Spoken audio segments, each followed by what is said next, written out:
After Beethoven and Rachmaninoff, I believe the third greatest composer to ever exist is Franz Schubert. Schubert had the misfortune of being a contemporary of Beethoven, who cast a long and dazzling shadow across the Viennese musical world, and then fate robbed him of time. Schubert died at the cruelly young age of 31, yet what he achieved in those 3 short decades is not only astonishing in quantity, but miraculous in depth. When you examine Schubert's compositional output, you'll find it overflowing with undeniable masterpieces across nearly every genre: symphonies, string quartets, piano sonatas, chamber works, and of course, song. He even innovated new genres entirely. His impromptus, Drei, Klavierstucke, and Moments Musicaux are perfect examples of him creating new forms of expression for the piano. The only thing missing from his legacy is a piano concerto. One wonders what his poetic voice would have done in that traditionally heroic format. Perhaps it's a blessing that he never tried, as it might have broken the form entirely. Despite this abundance of undeniable genius, Schubert was only respected in his lifetime for his leader, the songs. From a remarkably young age, he revolutionized the song form and made it entirely his own. The modern art song as we know it today owes its soul to Schubert. The popularity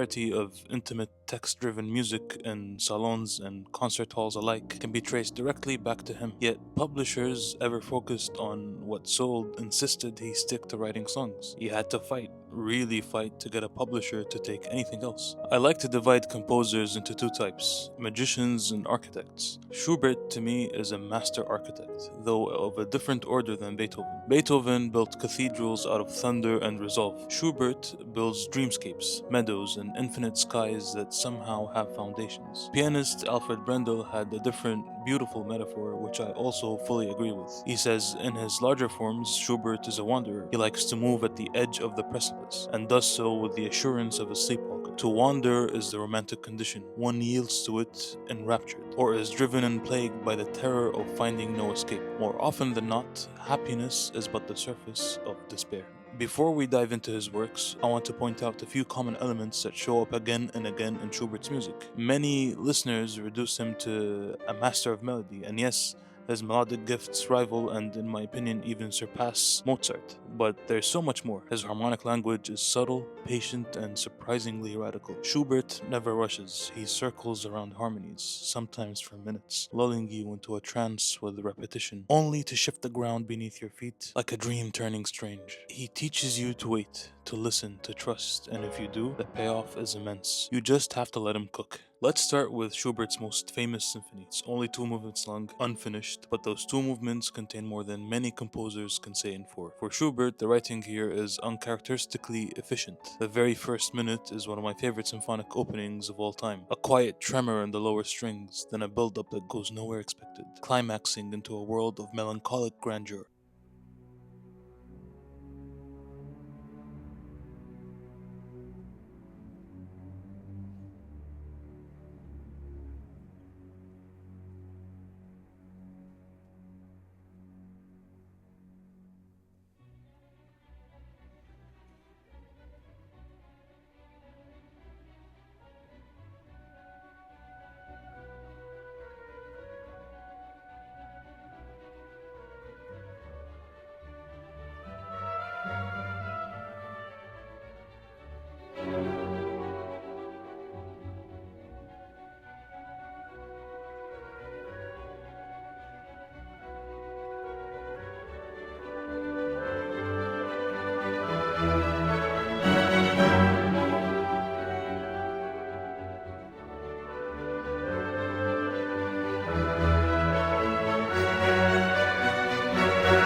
'And here's a hidden gem. Those first 10 notes, soft, shadowy, easy to miss, were used by Godowsky as a basis for an epic 20-minute piano Passacaglia in B minor. That a mere handful of notes, a musical afterthought almost, could be expanded into such a towering monument shows how deep Schubert's music runs. It is symphonic DNA, compact yet infinite.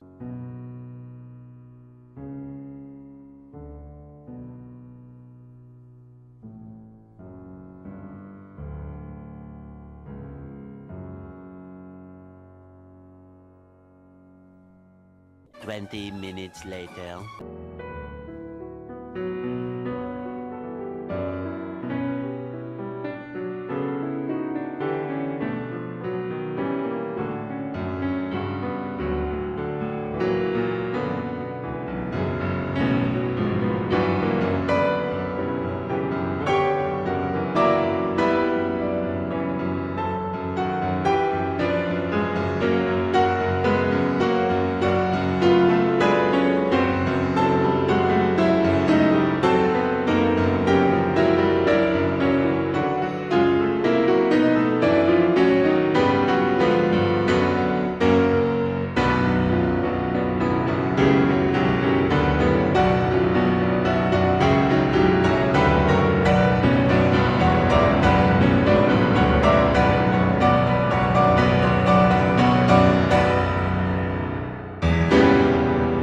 Then we have the string quartet in D minor, the D810, Death and the Maiden. This is one of the most hauntingly beautiful compositions I have ever encountered. I've instructed those closest to me to play the second movement at my funeral. It says more about grief, love, memory, and letting go than words ever could. The movement is built on a theme from Schubert's only Death and the Maiden. It unfolds in a series of variations, each one intensifying the eerie tenderness of the original. There's something painfully human about this music.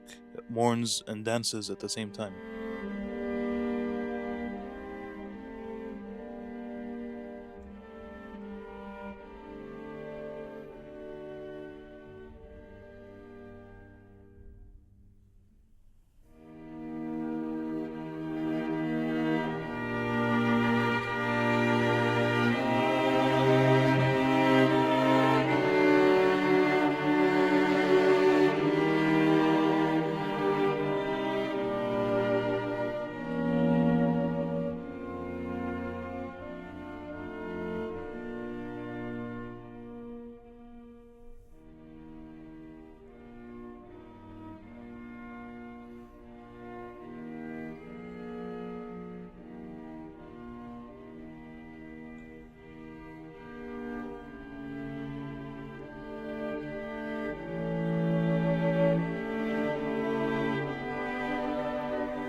Then we have the last three piano sonatas. These are Schubert's final testaments to the piano, composed in the last few months of his life. They form a kind of trilogy, three vast and interconnected worlds. Let's begin with the D958 in C minor. This is Schubert at his most Beethovenian. The key alone signals a storm. C minor is Beethoven's Pathétique, his Fifth Symphony, and his Opus 111. And Schubert rises to the occasion, not by imitating Beethoven's fire and fury, but by channeling it through his own emotional language. The sonata opens with sharp declamations and dramatic silences, full of tension and struggle.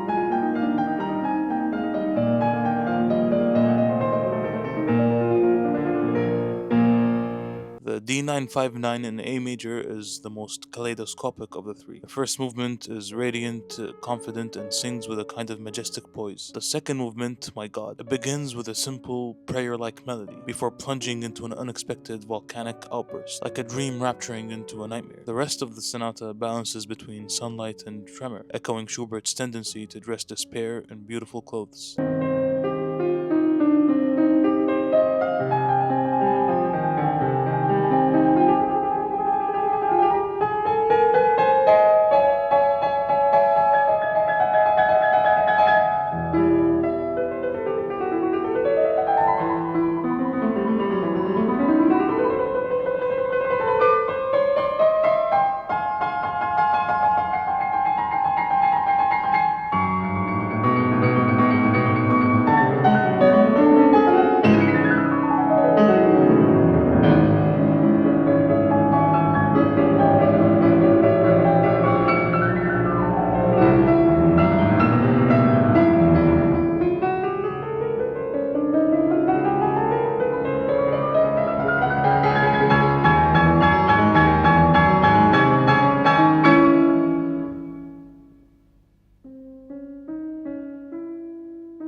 And then there's the B flat major sonata, D960, the most beloved of the three, and arguably his magnum opus. The first movement alone is a journey through time and space. There is a famous trill in the left hand, an ominous G flat, which returns again and again, like fate knocking gently.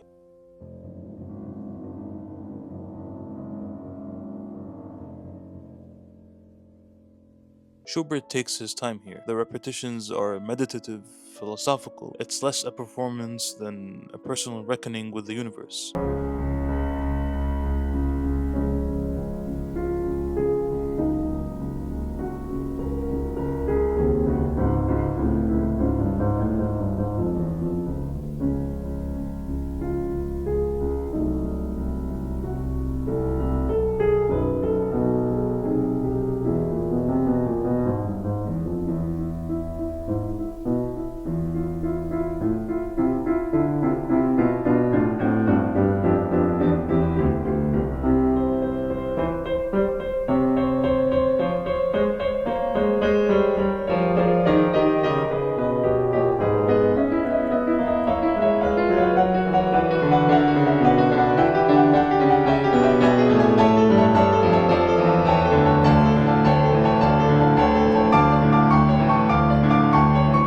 have to say something about Richter's performance of this piece, as he elevates it to a whole new dimension. Actually, his is more than just a performance, it's a holy communion. He employs incredible restraint with his unbelievably slow pace, letting every note breathe and be experienced fully, like the last words of a dying man. You feel the weight of mortality in every chord. It's an intoxicating experience. Rubinstein once said of Schubert's playing, it really wasn't anything out of the ordinary.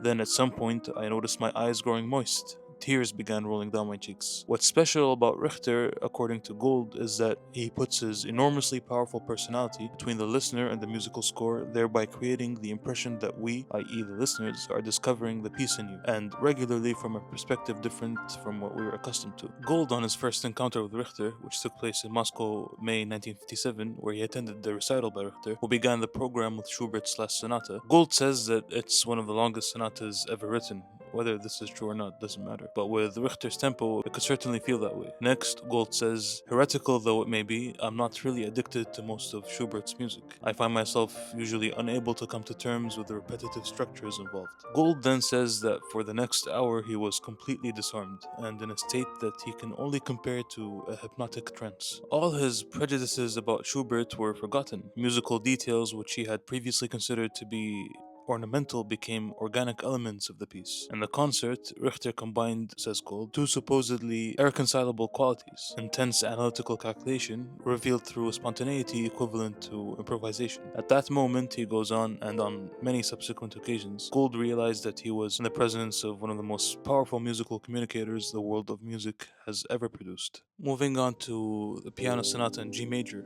the D894, aka Fantasy. This sonata might be Schubert's most formally perfect work. The best word to describe it is serenity. It opens with a gentle, contemplative theme that doesn't seek to impress, it simply exists, like a breeze through an open window. There's something almost sacred in its restraint. Unlike the tension-filled landscapes of the D960, this sonata feels like a walk through an untouched meadow at dawn, yet beneath the surface calm lies a rich emotional current. The pacing is deliberate, unhurried, as if Schubert is showing us that peace doesn't have to be simple. It can be complex, fragile, and deeply earned.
Then we have the Piano Sonata in A minor, the D845, composed while Schubert was still in good health. This sonata shows glimpses of his later signature traits: time dilation, tonal ambiguity, that sleepwalking quality. But it also has a youthful fire and formal clarity. The first movement opens with a stark, dotted rhythm, brooding and dramatic. The second movement, Theme and Variations, is one of the finest examples of Schubertian metamorphosis. Melancholic, sweet, then suddenly stormy. He shifts characters with a magician's sleight of hand.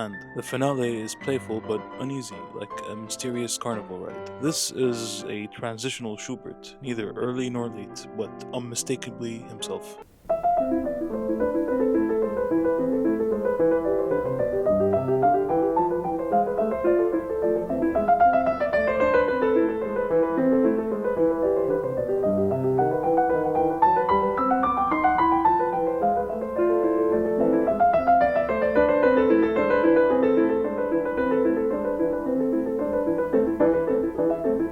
Then we have the Piano Sonata in E-flat major, the D568. Often overlooked, this early sonata has a graceful charm and classical poise, but even here, Schubert's melodic inventiveness is startling. The first movement is full of youthful elegance, while the slow movement hints at emotional depths he'd explore later. It's less profound than his late sonatas, but no less sincere. It's a perfect entry point into Schubert's piano writing for those who want a taste of his lighter touch.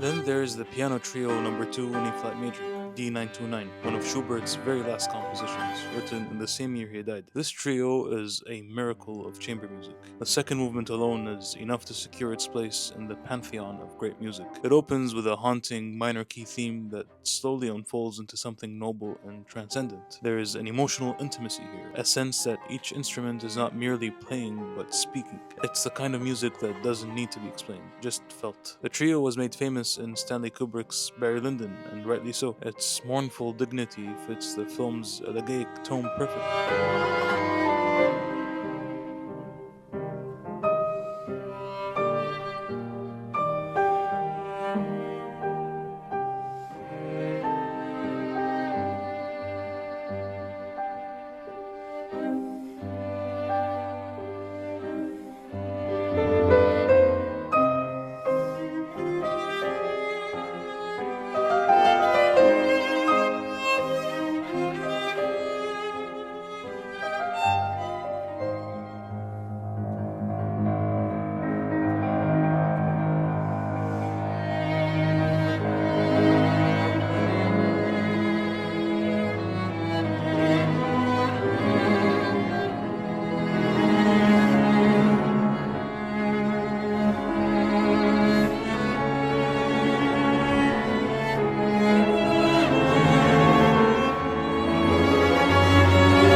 There's the string quintet in C major, the D956. This might be the most perfect chamber work ever written, composed just 2 months before his death. It replaces the usual second viola with a second cello, adding richness and gravity to the texture. The first movement is expansive and deeply lyrical, but it's the second movement, the adagio, that is often cited as one of the most beautiful pieces of music ever written. Time seems to stop. The cello sings like a human voice, tender and infinite. Many believe Schubert, aware of his declining health, poured his farewell into this piece. Arthur Rubinstein requested it for his final moments. It's music for crossing over.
there's Symphony No. 9 in C major, the D944, aka the Great.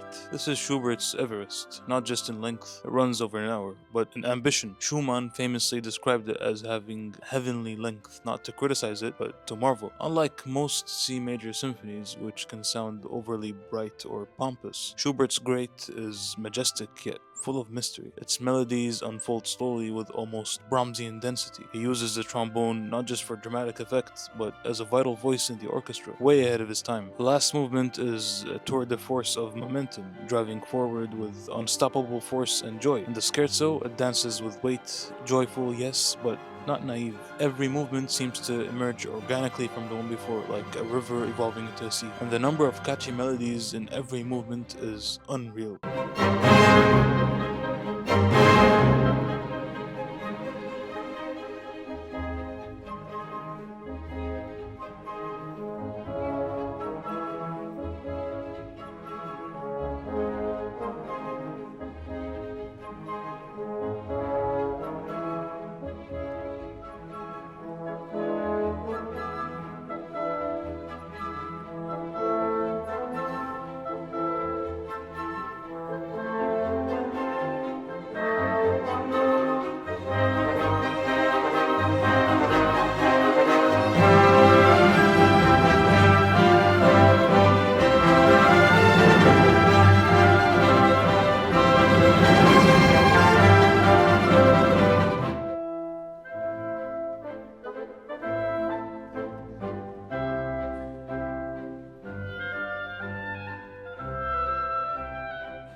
Then we have the Fantasy in C major for violin and piano, D934, one of the most technically demanding and underappreciated works for violin and piano. It begins as a gentle lead, then morphs into a virtuosic fantasia. Schubert emotionally unguarded, written for the violinist Joseph Slavik, who was hailed as a rival to Paganini. This fantasy is a dramatic, shape-shifting work that opens with serenity and ends in fireworks. At its heart is a set of variations on one of his own songs. Here the violin becomes a voice, singing, pleading, rejoicing. Few works capture the tension between intimacy and spectacle as well as this one.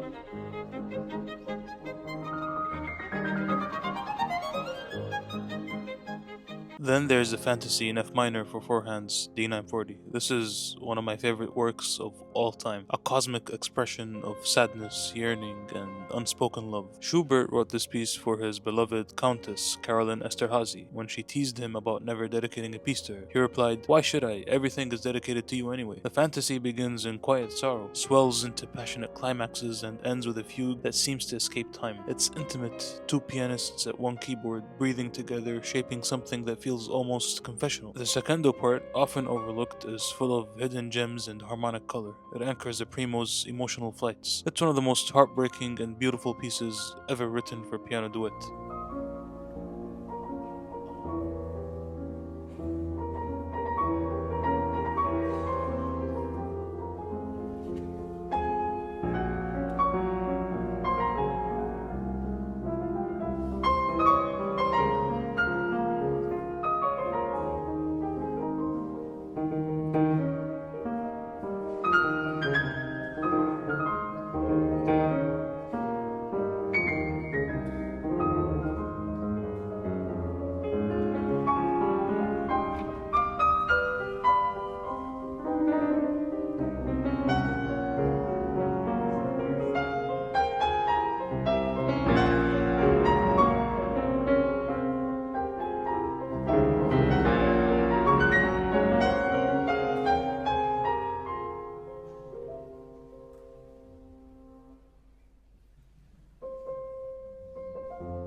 Then we have the misunderstood Wanderer Fantasy, D760, one of Schubert's most revolutionary masterworks. Till this day, there are people who criticize it due to its seemingly formless structure. Personally, it took me a while to finally get there too, but once I did, I realized how this piece is one of the most expressively powerful forces within the piano repertoire. It's a work in four movements, yet it's based entirely on a single motif taken from his Wanderer song and stretched across four interconnected movements. There are no breaks, no formal boundaries as we're used to. Instead, it's a musical fever dream, transforming itself constantly, never settling, always pressing forward. This piece encapsulates Schubert's obsession with the searching wanderer trope that characterizes the essence of Romantic literature. This piece is a prototype, the OG, if you will, of Romantic piano playing. As pianos back then evolved, this piece highlights the orchestral capabilities of the piano. The only piece preceding it that had a similar orchestral idea in mind was Beethoven's Hammerklavier Sonata. This is by far the most technically demanding piece Schubert ever wrote, and when asked to play it, he said, "The devil may play it," reflecting his own inability. Of course, the first person to tame this piece was Franz Liszt. Not only did he play it, but he also wrote a version for orchestra. The structure and scope of this piece most certainly influenced Liszt's Sonata in B minor. And for the recommended recording, again, I'm gonna go for Sviatoslav Richter. He puts on a monumentally titanic performance. It's arguably the greatest thing that he has ever performed, a testament to his incredible pianistic and musical abilities.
Then we have the Divertissement à la Hongroise in G minor. This overlooked piano duet is a delightful, fiery, Hungarian-inspired romp filled with folk-like themes, rhythmic drive, and Schubert's signature harmonic imagination. The final movement in particular is a showcase of Hungarian flair that predates Liszt and Brahms by decades. Schubert had a known affection for Hungarian music, thanks in part to his crush on Countess Esterházy and his visits to her estate. You can hear it here, not in an attempt to mimic the culture, but in the joy he takes in channeling it. The shorter solo version of the third movement, Hungarian Melody, is charming and accessible and quite fun to play.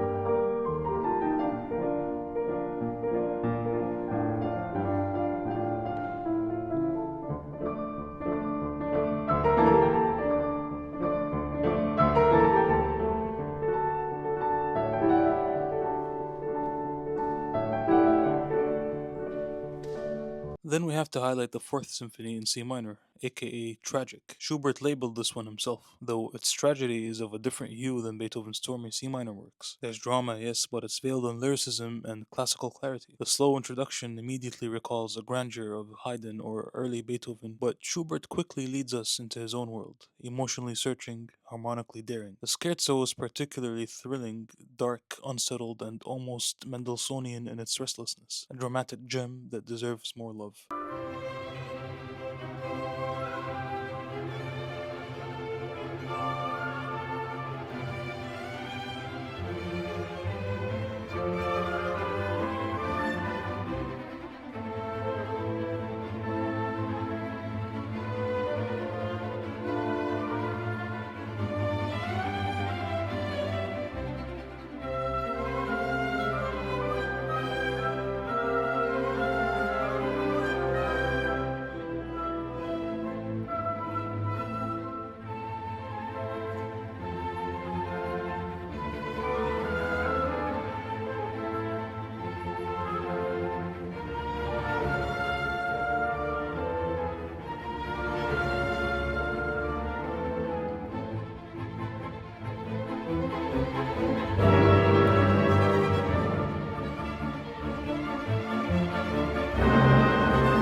Then there's also the Fifth Symphony in B flat major, often described as Schubert's Mozartian symphony, and it is on the surface, but it's full of elegance, grace, and compact form. But Schubert's DNA is all over it, surprising harmonic detours, long breathed melodies, and a sense of playful melancholy beneath the cheer. The orchestration is lean, he omits trumpets and timpani, giving it an intimate charm. If the great C major is a mountain, this is a sunlit stroll through the Viennese countryside.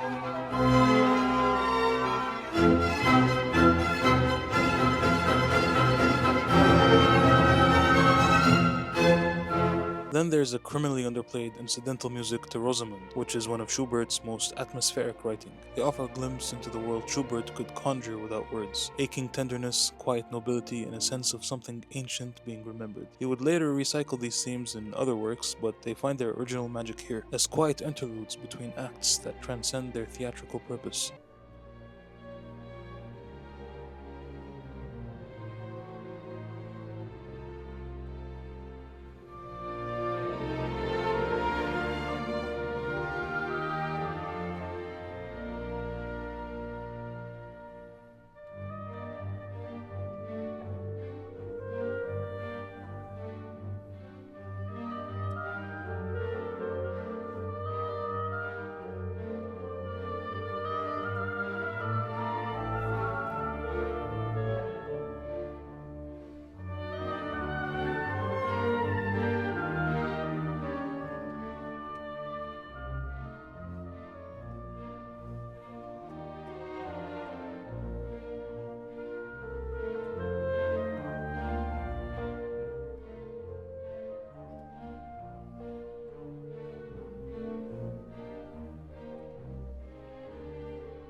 Then there's what's probably Schubert's most popular work, named after the fourth movement variations on his song The Trout. This quintet sparkles with life. The unusual instrumentation, piano, violin, viola, cello, and double bass, gives it a rich, warm texture and buoyancy. Does this sound familiar?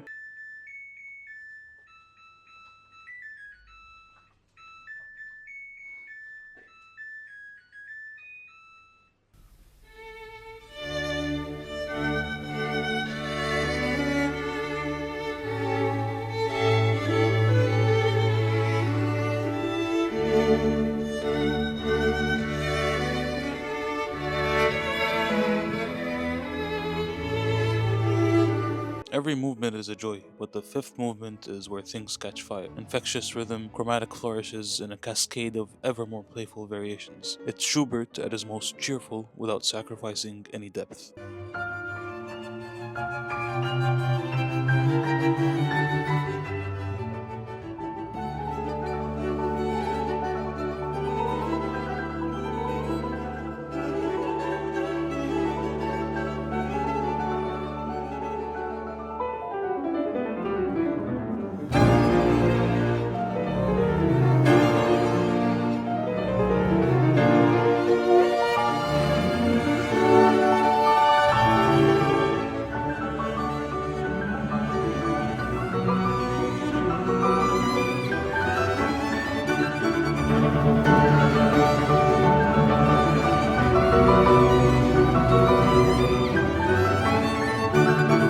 Then there are the revolutionary impromptus, the Moments Musicaux and Drei Klavierstucke. These are the distilled essence of Schubert at the piano, each piece a self-contained universe. The impromptus, the D899 and D935, are 8 pieces that cover an extraordinary emotional range, from the serene to the stormy. Number 3 in G-flat from D899 is a lullaby for angels.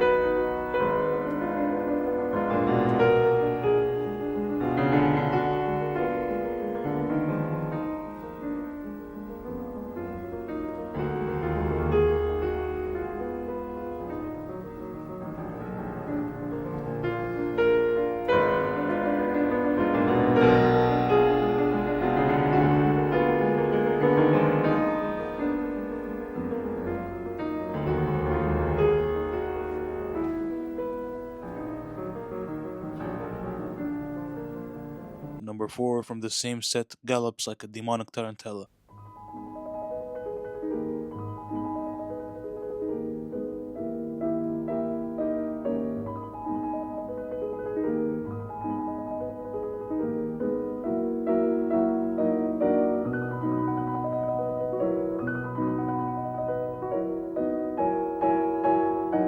The D935 set is more structurally adventurous, with echoes of sonata form and even variation.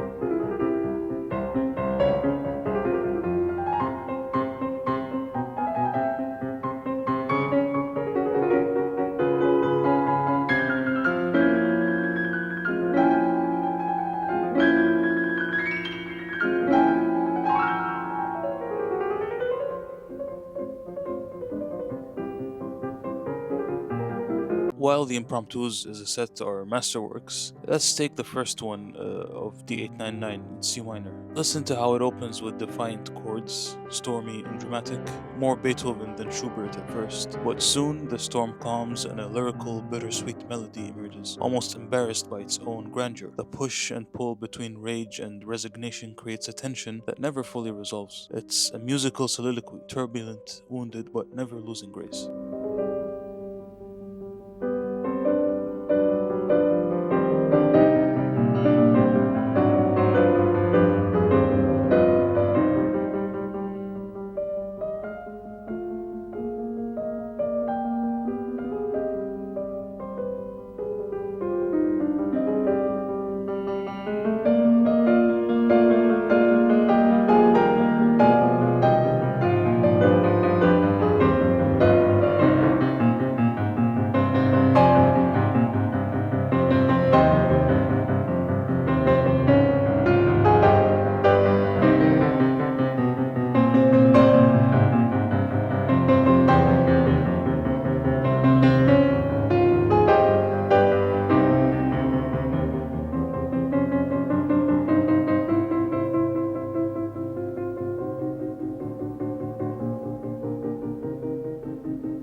As for the moments musicaux, they're short, often overlooked gems. The third and sixth are especially stunning, miniature operas of feeling in under 5 minutes. Each one feels like a sigh, a story, or a secret.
As for the Drei Klavierstuck, written just months before his death, these three long-form pieces are among Schubert's greatest. They feel like sonatas, full of searching, darkness, and moments of piercing light. They echo the existential terrain of the late sonatas with a more condensed force.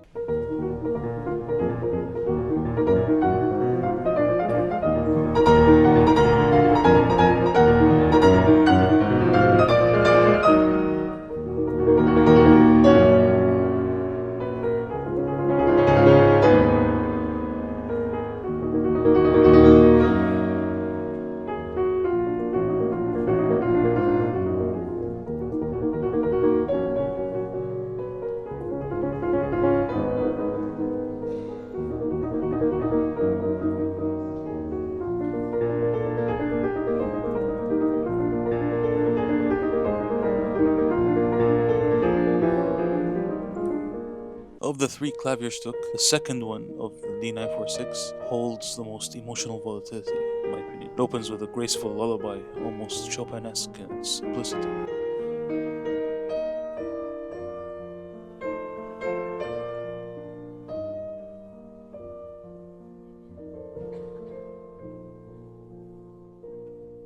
But then comes the first trio section, a stormy outburst that breaks the spell.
Later, a second trio appears, more pleading, more fragile. The piece keeps returning to its lullaby theme as if trying to convince itself that everything's okay. It's not, but the attempt is what makes it so human.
Then we have the Allegretto in C minor, the D915, a small farewell piece with an enormous emotional weight. Schubert wrote it for a departing friend, but listening to it now feels like reading a private letter not meant for our eyes. The music is tinged with quiet melancholy. Its sighing gestures, unexpected modulations, and understated restraint make it one of Schubert's most touching miniatures. It's not a sonata, not a lead, not even a statement. It's a whisper of goodbye from a man who knew too well how fleeting everything was.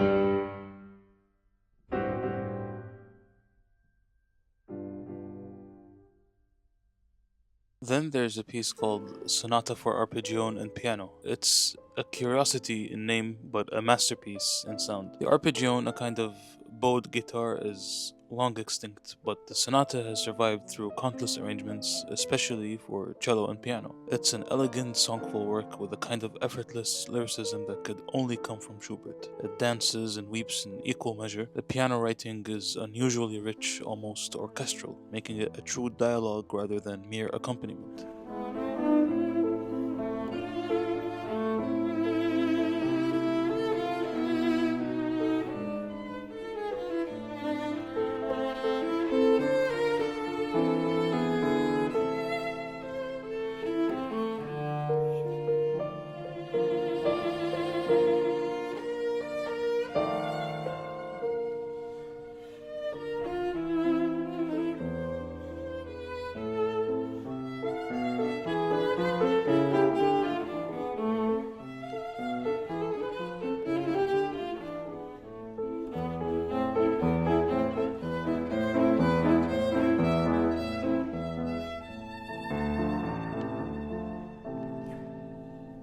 Finally, there's a leader. To do justice to Schubert's leader would require not just another video, but an entire series. He wrote over 600 songs, and in them we find some of the deepest expressions of human longing, sorrow, love, and mystery. These are not mere settings of poetry, they are reinventions of it. Schubert doesn't just accompany the text, he dramatizes it, turning the piano into a psychological landscape and the vocal line into pure storytelling. From the spinning wheel anxiety of Gretchen am Spinnrad to the stark isolation of Der Doppelganger, Schubert created a new form of narrative art. Even Liszt recognized their greatness and transcribed many for piano. Each transcription reveals yet another layer of Schubert's genius.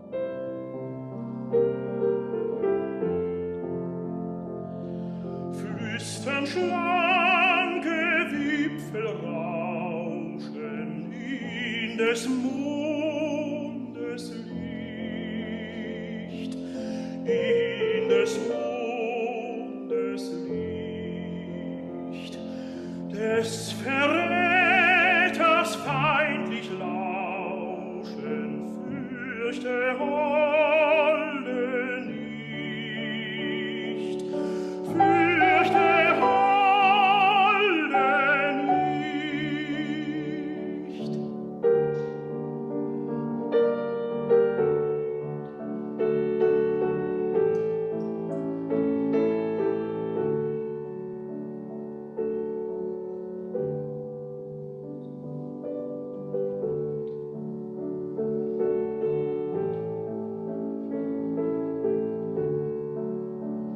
Schubert didn't live to see how profoundly he would shape the future of music. He died thinking he had failed, but history has revealed otherwise. In the quiet, in the repetitions, in the wandering, Schubert speaks not just to the ears, but to the soul. He reminds us that beauty can be sad, that slowness can be profound, and that even the shortest life can leave behind eternity.